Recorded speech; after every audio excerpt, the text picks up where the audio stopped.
Non-stop Vikings talk. It's Purple Daily on Score North and ScoreNorth.com. Purple Daily, presented by Surly Brewing Company. We're all aligned in what our vision is and how we see the needs of this team this year, next year, and overall our whole time horizon. I think when people look at teams, they can sometimes do it in a very binary way. And they ask, are you either all in or are you tearing it down and rebuilding? And I don't really look at the world that way. I kind of try and, the way we look at it is we're trying to navigate both worlds. We're trying to live in today and tomorrow, or the competitive rebuild, however you want to phrase it or market it. And so I think that's kind of how we've approached this offseason and our time horizons going forward. That's like more than Rick Spielman has said in 15 years as general manager, right? Like that sentence, calling it a competitive rebuild, is more than I think we got in a decade and a half. Is it fair to say? Like, did Rick ever say anything that specific? I don't remember now. Yeah, probably not. Probably not. That is, I think, the most insightful answer that he gave as well, because there was a lot I thought of. But that wasn't the question, Kwesi. So he's very good at times at taking a question and he's a nice guy. Like, he's good at being nice and playing nice. And intentional. And Rick, of course, came off as, Rick. Yeah. So the breath of fresh air, I think, is in how the questions are handled. Not necessarily also the PJ Fleck quarter zip over the button up. I don't know if you guys noticed that as well. He's got the Vikings quarter zip. With the he doesn't have the tie. Doesn't have the tie, but he does have the quarter zip over the button up. It's a good look. Yeah, it's a good look. Yeah, when you're in good shape, show it off. I bet he dresses really well. Yeah, that's. I'll do the same tomorrow. Do the same tomorrow. This is Purple Daily. Little bonus episode here today. Not quite an emergency episode, but definitely a bonus because we just wanted to flesh out thoughts on that Kwesi press conference. If you missed our Write That Down predictions, check those out. Those should be posted too. The show is presented by our friends at Surly Brewing Company and TCL, which has a new lineup of award-winning TVs, delivering the most entertainment with stunning resolution, all at an affordable cost. Enjoy more of the things you love with TCL. So let's start. We're going to play some clips from the Kwesi press conference here. This is the first time that he's spoken to reporters since the Kirk Cousins extension and the ZA'DARIUS Smith signing. But what do you make of him? I mean, he just called it. He said, it's not binary what we're trying to do here. Like, a lot of people view NFL front officing as black and white. You're either rebuilding or you're all in and you're going for it. And he said, I like to live in both worlds. And if you want to call it a competitive rebuild, you can call it that. What did you make of that? I guess I'd like to know more about. So, like, the response is intriguing. I guess what I'd like to know is this all your choice, or have you basically been told we want to be competitive? And then he's like, okay, I think I can accomplish that, but I'm also going to try and in my own way with what I can do, rebuild this team. So I'm very much wait and see. Am I convinced it's Kwesi's decision and decision alone to take these tracks, multiple tracks potentially? No, I'm not. But I do think that there probably was a mandate that, hey, we got Kirk, Zim. Look, I think what we keep saying is the truest thing possible. I think, right or wrong, people in that building convinced themselves, the most important ones, I should say, convinced themselves that Mike Zimmer was the problem. Now, I happen to agree with the fact that he was part of the problem. I don't put as much on Mike as they do. Mm-hmm. But I think that Kwesi's trying to do his best right now that he possibly can, having been given a mandate, but also probably having a very good idea of what's best, if that makes sense. Yep, I think, and the problem with sort of riding the middle and overseeing a competitive rebuild is that you're withholding some of your ability to go quicker into a rebuild and more aggressively into a rebuild, and you're also withholding. I don't think they're doing the second thing, but you would also be withholding your ability to go all in for this year, and that ability has been hampered just with where they're at cap wise, and he referenced that numerous times. Mm-hmm. For anyone that still thinks the cap is a myth or the cap is fake, the Kansas City Chiefs in a Super Bowl window just traded Tyreek Hill because he's going to be too expensive. They literally cannot afford his contract over the next 4 or 5 years. And Patrick Mahomes' contract and Field. I mean, those guys would be taking up like 40% of your cap, and you have 51 other players on your roster that you have to pay. So is it manipulatable? Yes. Can you get creative? Yes. But Kwesi even referenced a few times, Anthony Barr, that's a tough one, just where we're at cap-wise, right? And he made a couple other cap references too. So I think let's play the ownership clip here, because he was asked about just how involved have the Wilfs been, what's it been like to work for them as you go through this process. Let's roll it. Mark and Ziggy, they're passionate. So, get a call from Mark, you get a call from Ziggy, an email from Lenny, and it's awesome. I love those guys. They're so passionate about this sport. The Vikings, they're curious. This is their baby. They have questions. They want information. So I provide them with updates whenever I can. And as always, they just want to make sure that people are being intentional about what they're doing, thoughtful. And so I try and give them updates. So this is how we're seeing it. These are the options we have at our disposal, and this is what we can do, and this is what we can't do. And ultimately, you talk about someone like ZA'DARIUS, that's somebody that you have to call. Everybody's got a boss. You have to call and make that decision, and they provide us with resources. They're so great here. You guys have known this longer than me, but they're incredible here, and so that dialogue's been great this offseason. So make no mistake here, he is 100% confirming that the Wilfs have been super involved over the past several weeks, right? And even the way that he's even a little bit defensive, like I think he can sense some of the things that people have been saying and reporting. And in his answer there, he said, "Hey, they're just curious. Like, they just it's their baby and they just want to know."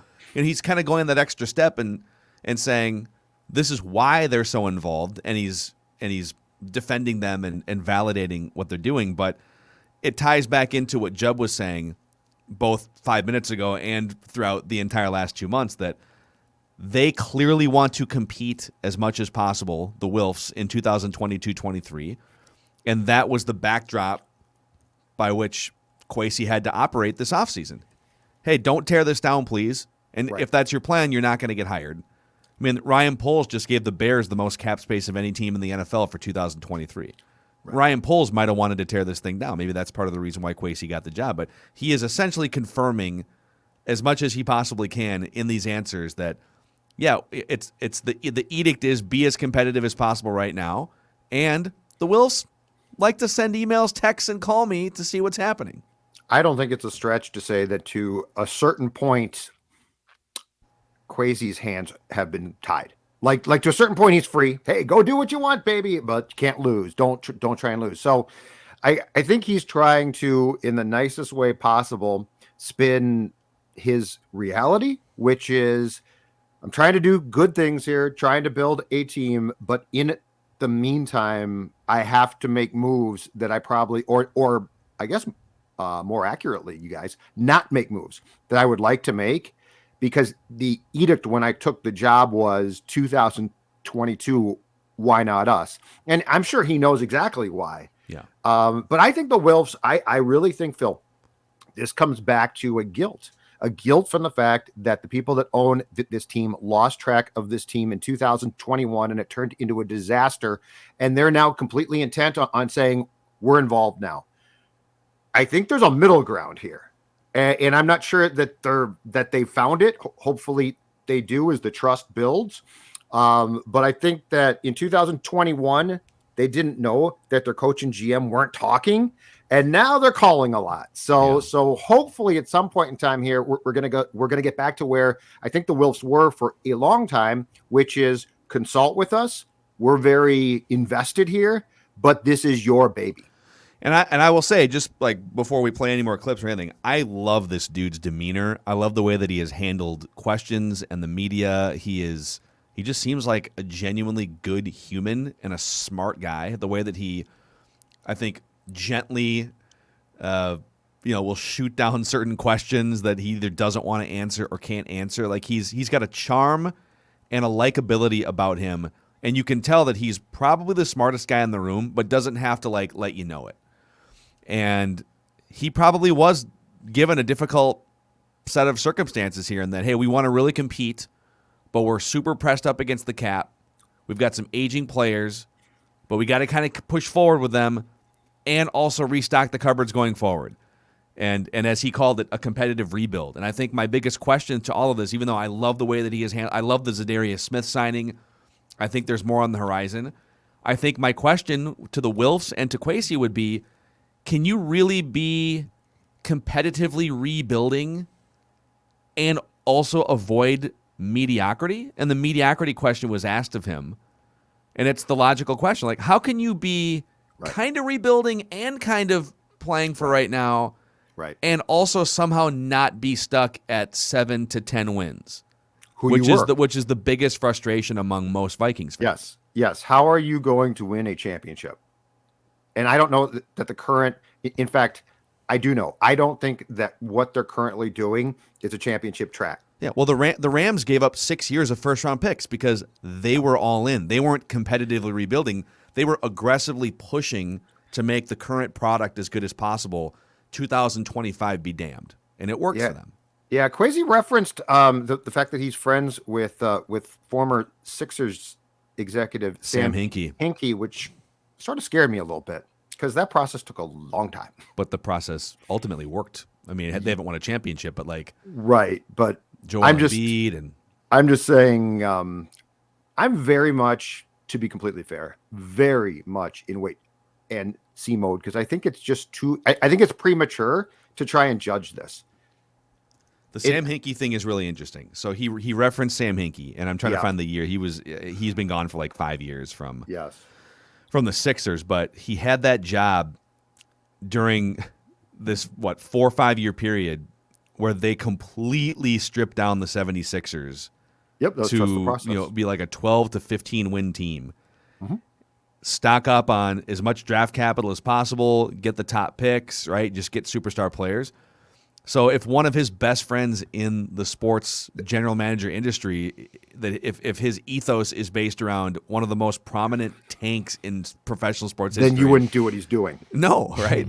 No. One of my good friends, Sam Hinkie, who literally presided over the most famous tanking in recent North American professional sports history, he wants me to go all in with this mediocre roster. Yeah. And I actually do think that in football, the strip down might work quicker. I think it does too. Yeah. I think if you stripped it down and look, there is no debate. And we're seeing a team today go for it. The Miami Dolphins. Why? Because their quarterbacks are cheap. Because Tua, and I have no idea, Tua might stink. But the fact is that if they're going to ride that train, Tua is on a rookie contract, right? Mm-hmm. So I actually think the screw it, let's strip it down and sort of start again, but let's get a lot of draft capital. Let's draft the best quarterback available, let's say in 2023 now. I don't think that you are I don't think you are up against a process that has to take that long.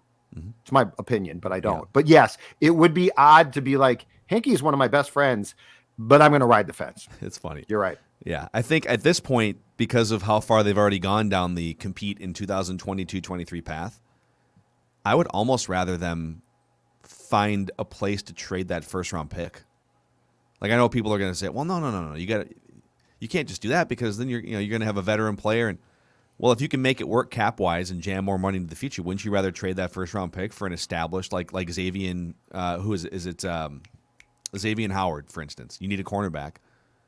Trade a first round. Now the Dolphins are now, so they're probably not going to trade him anymore. But is there someone like that available that's in year 4, year 5? The contract hasn't kicked in yet. You're trying to win now. But you're not trying to win now. You're trying to do both, right? Which I really don't like. And here's the other. Here's. I will take the statement to my grave, and if I'm wrong, it's old takes exposed, big time. I don't think you have a quarterback who can win a Super Bowl. They think differently, but I don't. And it's not just the contract; it's all of the Kirk things. I do not think that Kirk can make a deep playoff run. And that's the key thing. And we do have a clip here. Let's play Kwesi on the Kirk extension, and then he said something else about Kevin O'Connell that we'll get to too, but let's play the Kirk thing here. I met with Mike, his agent. We had a great dinner. We have a personal mutual connection, so we got along great. We just talked about forming a partnership together and seeing how high we can take this thing together, adding stability at that position, which is a really important position. Kevin has this great term, we do things on our terms. We do things on our terms on the field, and I also think that applies to team building.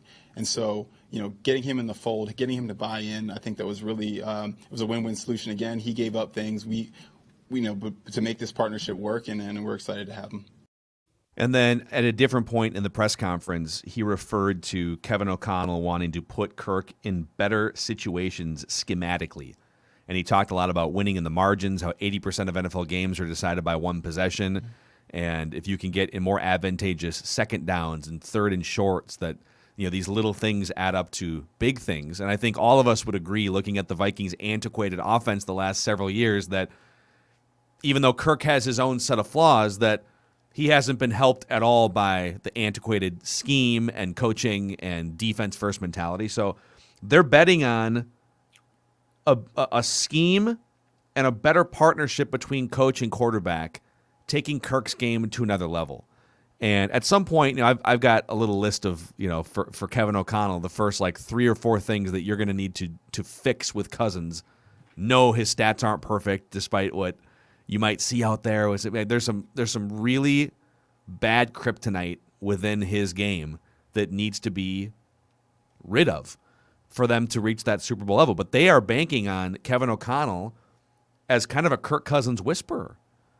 And we'll get to see pretty quickly, I think, in 2022 if there's some major differences to his game in certain spots. Kirk Cousins has never been a guy who I think does things on his terms. Screw you, which is basically what I mean. That is what that statement means. We do things on our terms, which I love. That's a great, if that's true, that's awesome. That's a winning mentality that I absolutely love.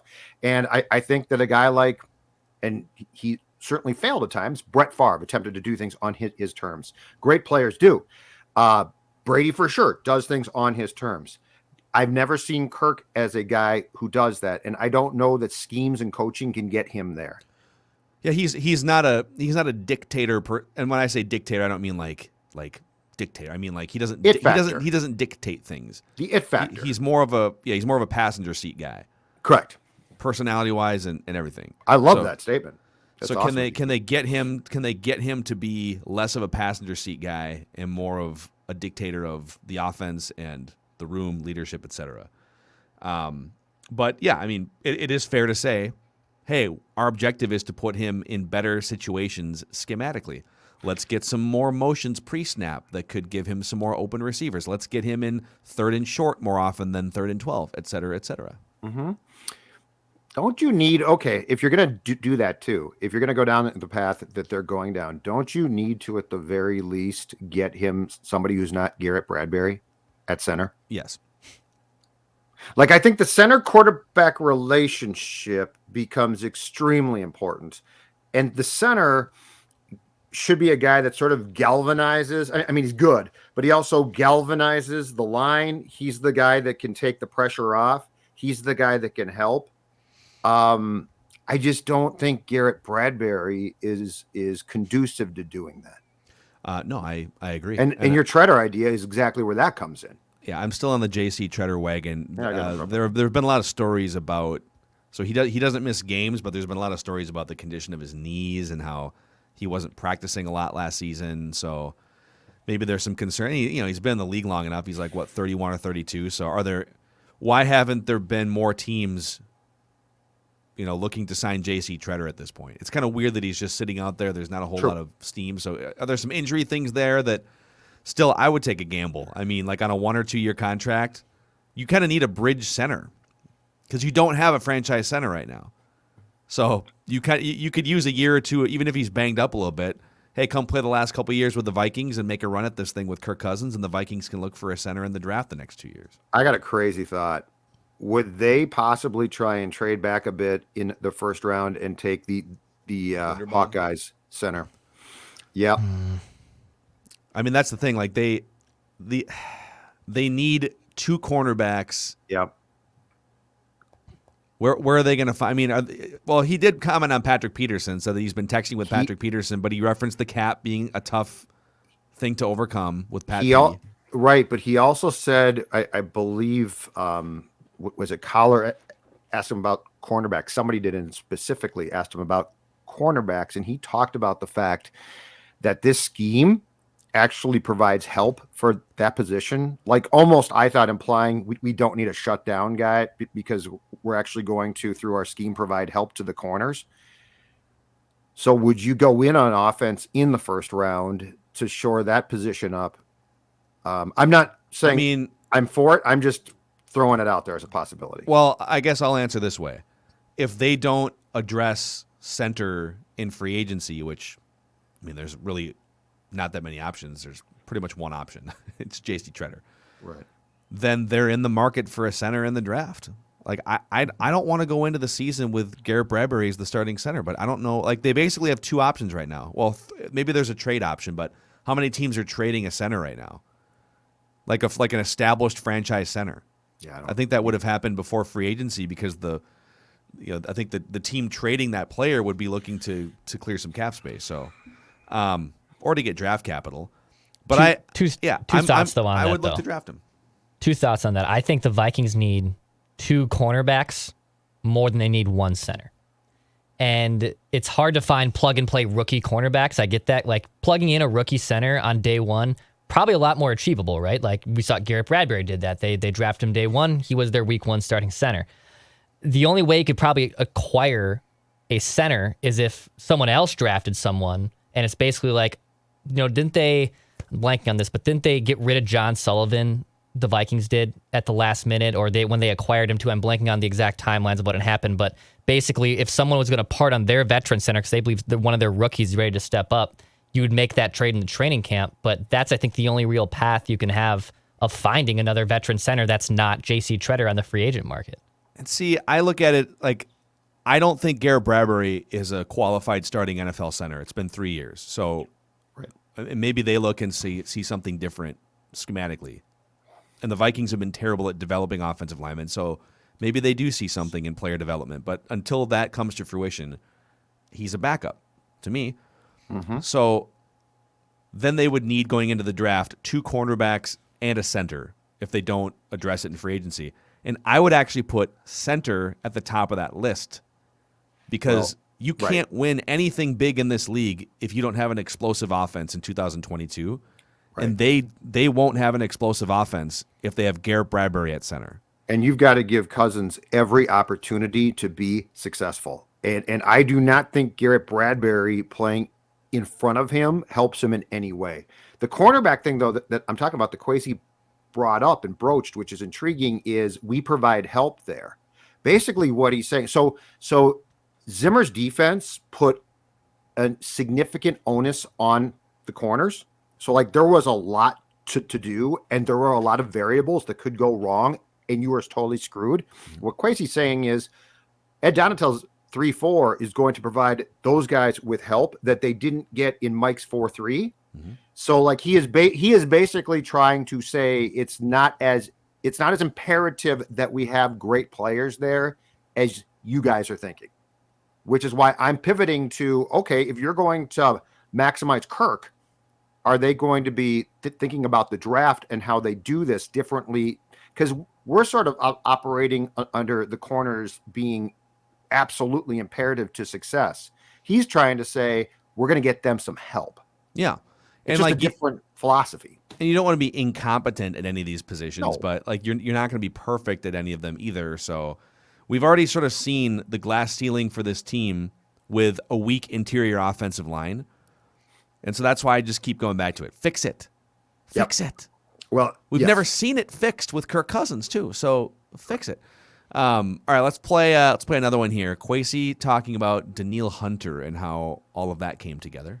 We feel great where we are with Danielle. Obviously that roster bonus was a call to come to the table and get in conversation and dialogue. And we had great conversation with Danielle, his representation, Zeke, all the members of this organization. And I can say we're all in a great place. Danielle called me from vacation the other day. And, the second you get off the phone with a player like that, you understand why he's a great player. You can hear the urgency, the motivation in his voice to kind of resume where he is in the elite players in this league. And we're excited to have him back and ready to get in the fold. And he's got a new partner on the way, which he texted about. And we're happy to do that here.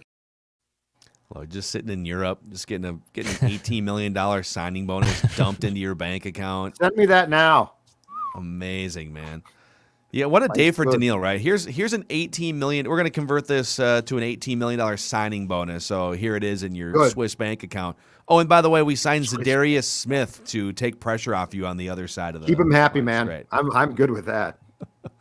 So yeah, I mean, edge rushers are definitely. If you look at Super Bowl blueprints, you're not going to find very many that don't have elite edge rushers that can pressure the quarterback. So,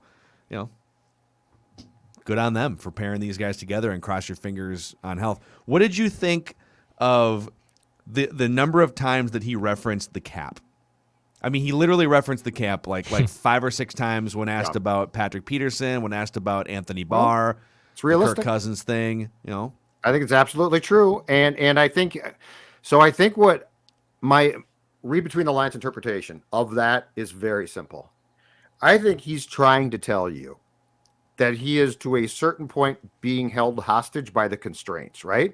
Because the cap, I mean, there were ways to get more cap room, and it's not hard to say, hey, if so-and-so is gone, if I'm with you, Phil, I don't think for 1 second that a guy who is into the sport in the way that Kwesi is sits down and thinks to himself, really like having a running back that we're paying a ton to.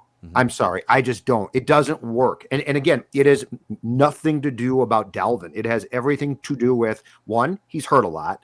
And 2, he plays a position that a guy like Kwesi wouldn't value like this, right?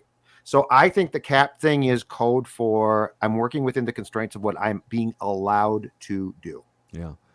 Don't I do too. I think it's so interesting, man, because he is saying all the right things and he is refusing to. He is making it sound like this is organizational harmony, and I just don't think. I don't think he's like being told what he can and can't do specifically, but I go back to, I think he was very much told at the beginning of all of this, we aren't stripping it down. So if you are planning on trading Kirk Cousins, you need a suitable replacement ready to rock and roll. Yes. And there was some steam that the Vikings had initial feeler conversations with the Texans about Deshaun Watson, but the problem there is, okay, so we've got some trades in place for Kirk, but we can't do this unless we get a suitable upgrade because the ownership wants to compete. So Deshaun Watson, okay, I guess he would be a suitable upgrade. And then from the Texan side, it was, oh, you're interested in Deshaun Watson. Cool, you have to make us an offer, and we have to set up meetings with him. Right. And then it becomes public. And so now it's become public, and look what happened to 2 of the other 4 teams with incumbent quarterbacks. It became non-workable with Baker Mayfield, which the Browns were fine with. And then it became kind of non-workable for Matt Ryan. I mean, he didn't make a big deal of it, but he basically said, I'm good, guys. Yeah, if you're going to flirt with this guy. So the only way that they could have explored an upgrade over Kirk Cousins, and I don't know, maybe people disagree, but Deshaun Watson is an upgrade over Kirk Cousins, is if they would have made it public, right, and gone through that song and dance, and then they get rejected, and now, hey, Kirk. Which is exactly why they wouldn't do it. Or trade him beforehand. Right. And enter sort of an unknown abyss of, we have a 20% chance of getting Deshaun Watson, but if we don't get him, it's kind of the blank canvas section here, or Marcus Mariota or something. And that's where I think the Wilf said, we're not doing a blank canvas. We're not going back to Christian Ponder or Tavares Jackson. I would like to play a small game here called WWHD. What would Hinkie do? What would Sam have done? Okay. If Sam had been offered 2 draft picks, 2, let's say, second round picks as compensation from the Browns for Kirk, would Sam have said in his strip down, nah, man, we're dog, we're good. We're good here. No, he takes the picks. Exactly right. If he probably would have traded Thielen. Yeah. Exactly. Thank you. I mean, there's a reason why he said that, right? Like you don't just pull, if Kwesi's as smart as we think he is, I don't think you pull the name of Sam Hinkie from the air as a friend of yours just for fun. It is an interesting friendship. It is the guy that stripped it down. Okay, just to keep this game going here, let's just say if they had chosen the Sam Hinkie path. Yes.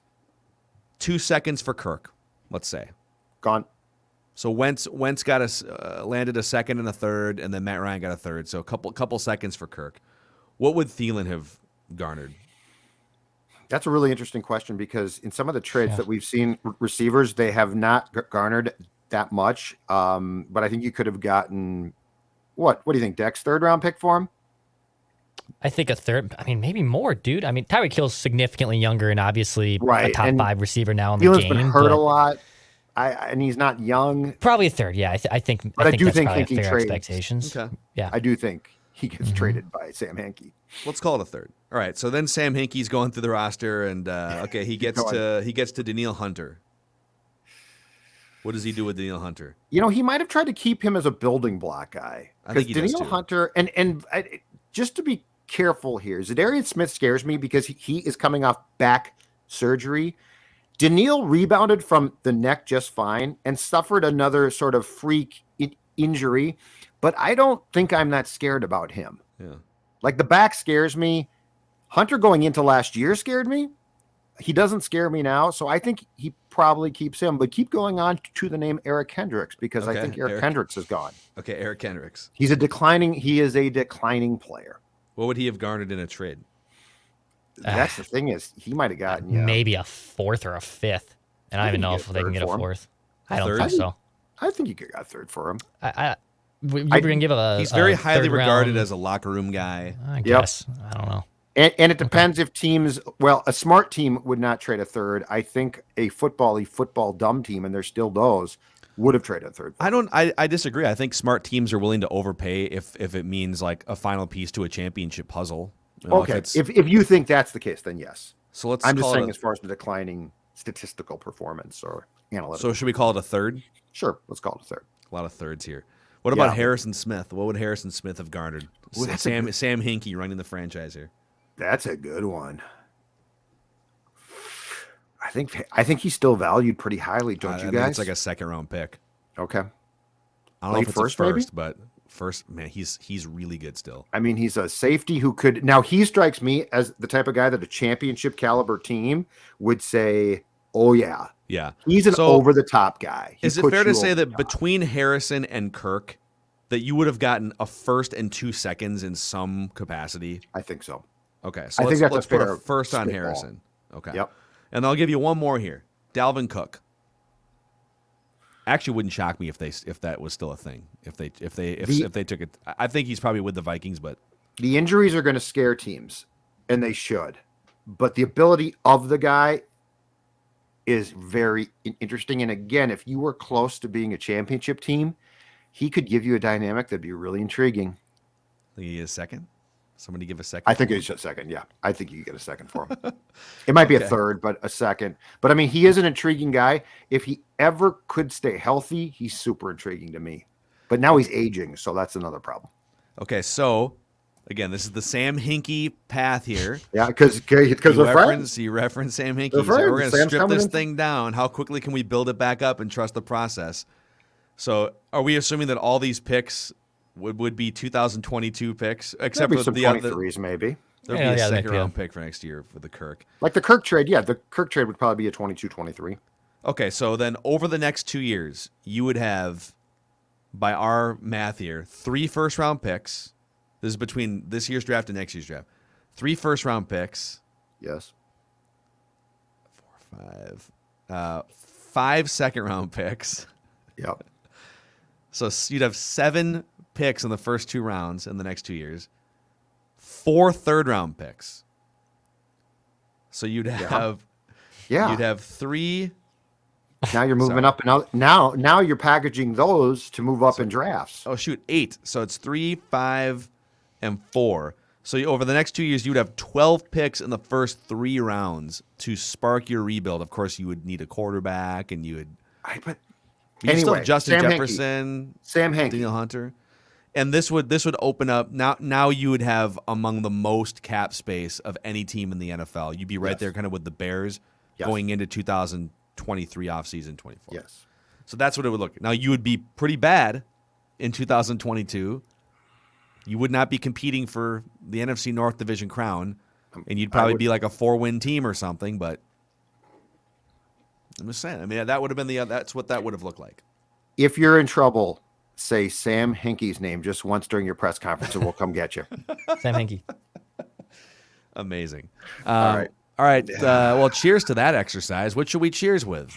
Oh, let's see here. Let's see what we should do. How about the first overall pick in any beer draft? That's right. The Surly Furious, the best IPA around, Surly Brewing. All their products are fantastic. All of them are first-round picks, but Furious in particular, that's your quarterback. That's your star. That is at the very top of your draft. Cheers with a Surly Furious. And then let's see, once you're doing that, maybe you could do something like tweet at us at @JZolgad @ScoreNorth by showing us your Show us your cans. That's right. Or show us your cans. Dex had a can inside the glass last night. Oh, yeah, Tweeted great at pour. me. It looked Great good. pour. Today, Bartender some even guys complimented like, me on I'm my own sick pour. of you guys saying that. I said, how can you wake up and be sick of seeing a delicious Surly Furious? No, I can't. Amazing. All right, so Kwesi explaining the first couple weeks of free agency, and we'll be back tomorrow. Actually, Thor Nystrom's going to join us, our friend from NBC Sports Edge, to just go super draft nerd geek out session. Can talk about corners and centers. Monday and Thursday. Yeah, exactly. Love How can it. they fix some of these roster problems? See you guys.